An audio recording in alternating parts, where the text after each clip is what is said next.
Hi, I'm Vanessa Wilson. My Berta Style username is Crafty Gemini. I live in Gainesville, Florida and have been sewing for about 4.5 years, and I'm a stay-at-home mom by day and a college law professor by night. So today's tutorial is on how to make a Charlie bag. This is how it looks when it's all wrapped up in a super cute little pouch, and when you pop it open, it becomes one of these. It's really easy and a great beginner project. Let me show you how I did it.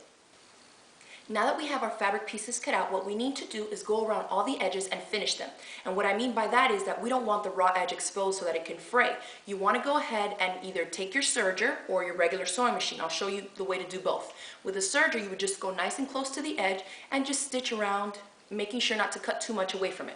Now when you get to the curved parts here of the handles of the bag, you will want to cut away. So if you're on your serger, just take 5/8 of an inch off on the outer curves and also on the inner curves. If you don't have a serger, you can always just use it with your regular sewing machine. For the edges, all the straight edges of your pieces, you just want to use a zigzag stitch nice and close to the edge so that it won't fray on you.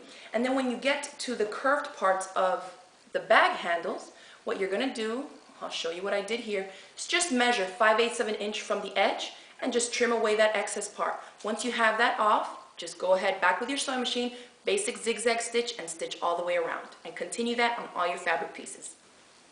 Now we're ready to stitch together the handles for our Charlie bag, and let me show you how I like to do mine. Take one of your bag pieces, and I take the top handle pieces with the pretty sides touching each other and lay them together like this. Then from this edge with a 5/8 of an inch seam allowance, I'll go ahead and do just a basic straight stitch, real simple. Then you end up with something that looks a little like this. I open up the seam allowance now, and I like to press this flat and open.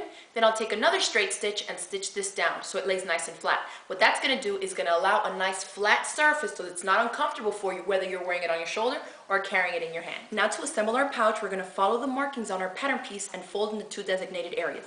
You want to lay your pattern piece with the pretty side of the fabric facing you, then fold and press in one, that's the short side, then the long side is going to overlap that and press there again. Now what you want to do is turn it this way so you have these two short sides exposed, and you're going to stitch here and here. Now we're ready to put together our Charlie bag. So we take one body piece and put it with the pretty side of the fabric facing up. The next piece goes with the pretty side of the fabric facing down. You want to match up all the three straight sides of our bag. Take your pouch and locate the opening. You want the opening to be facing the center of the bag. So I'll flip it this way and put it where your pattern tells you to put it. Then you want to take pins, pin all the way around the three straight sides, use a 5/8 of an inch seam allowance, and stitch it up. Now you turn your bag inside out, and there you go, your very own reusable and environmentally friendly Charlie bag.